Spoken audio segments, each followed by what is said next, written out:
1971년 스탠포드 감옥 실험 이후 필립 짐바르도 교수는 일약 스타가 됩니다. 사람들은 그를 칭송했고 스탠포드 감옥 실험은 교과서에 수록되었으며 왕성한 강연과 저술 활동으로 전 세계를 누비게 되었죠. 2001년에는 독일에서 엑스페리먼트라는 제목으로 영화화되기도 했습니다. 그때까지만 해도 스탠포드 감옥 실험은 역사상 가장 가혹하지만 의미 있는 실험으로 사람들에게 기억될 줄로만 알았습니다. 하지만 1971년 실험 이후 학계에서 윤리적인 부분과 실험의 설계, 해석에 있어서 비판은 계속되어 왔습니다. 단지 짐바르도 교수의 명성에 묻혀서 사람들의 눈에 띄지 않았던 것이죠. 그러나 2018년 미국의 작가 벤 블루맥을 거짓말의 수명이 전 세계적으로 대중들에게 알려지자 사람들은 스탠포드 감옥 실험의 진실에 관심을 갖기 시작했습니다. 벤 블룸과 필립 짐바르도 교수의 첫 만남은 2006년으로 거슬러 올라갑니다. 당시 군인이었던 벤 블룸의 사촌인 알렉스 블룸이 소속되어 있던 육군 레인저 팀이 은행 강도 사건에 연루되는데 19살이던 알렉스 블룸은 이것이 상사의 지시에 따른 훈련으로 생각했다라고 말했고, 이에 알렉스의 변호사는 필립 짐바르도 교수를 심리 전문가로 선임하게 됩니다.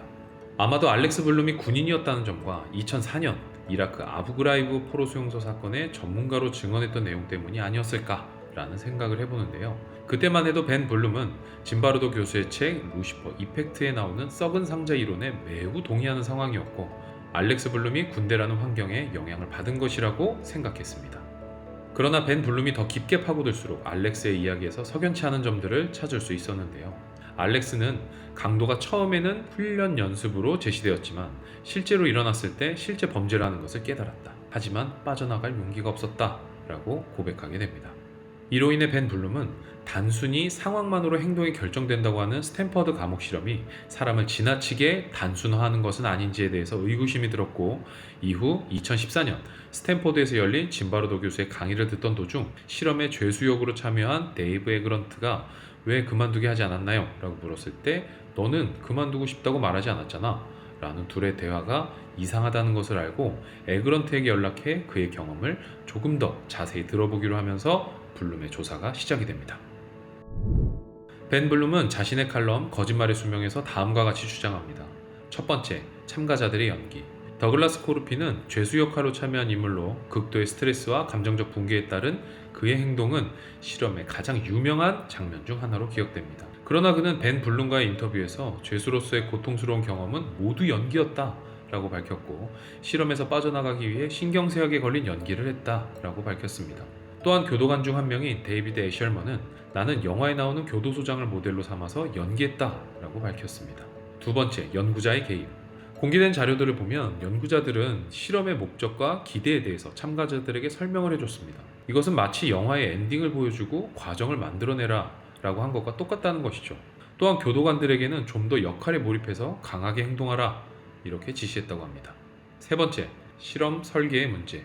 교도소 실험의 자문위원인 칼로 프리스콧이 2005년 스탠퍼드 대학의 대학신문인 스탠퍼드 데일리에 스탠퍼드 교도소 실험의 거짓말이라는 제목의 글을 남기면서 실험을 비판했습니다. 상쿠엔틴에서의 경험을 바탕으로 실험을 설계했고, 교도소의 분위기를 위해 대학의 지하실과 일반인을 참가자로 모집해서 실험을 했지만 이는 실제 교도소의 복잡한 사회적 문제적 요인을 완벽하게 반영하지 못한다는 점이 있었고, 실험 기간 또한 예정된 14일보다 짧은 6일 동안만 진행되었기 때문에 교도소의 장기적인 행동 패턴에 대해 결론을 내리기에는 무리가 있다는 것이었습니다. 이와 같은 벤 블룸의 기사가 2018년 사람들에게 큰 인기를 끌자 짐바르도 교수는 본인의 홈페이지에 장문의 반박문을 남기게 됩니다.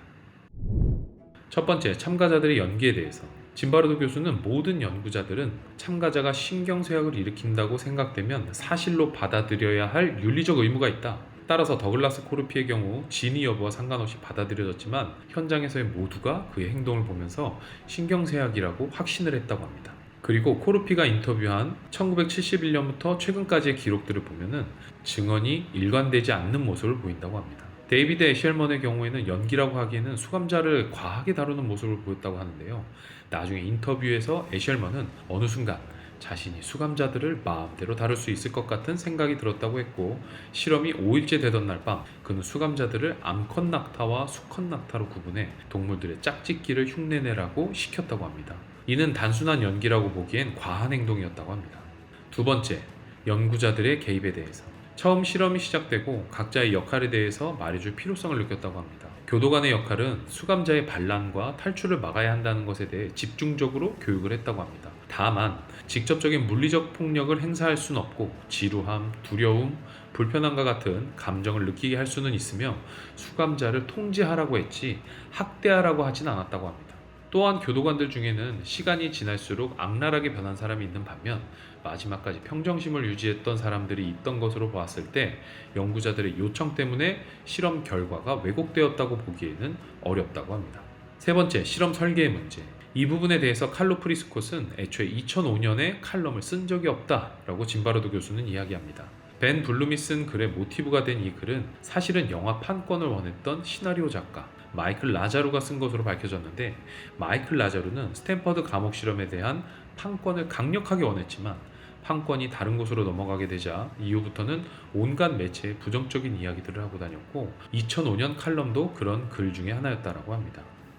짐바르도 교수는 영화 제작사와의 통화로 칼로 프리스콧은 그 글이 자신이 아닌 마이클 라자루의 글이라고 밝혔다고 합니다. 더 나아가 짐바르도 교수는 영국의 연구진이 스탠퍼드 실험을 재현해 보려고 했지만 실패했었던 사례와 실험 결과를 출판한 곳이 연구 결과를 엄격하게 검토하는 학술지가 아니라 해군 연구소 소속 저널에서 출판한 이유에 대해서도 이야기를 이어갔습니다.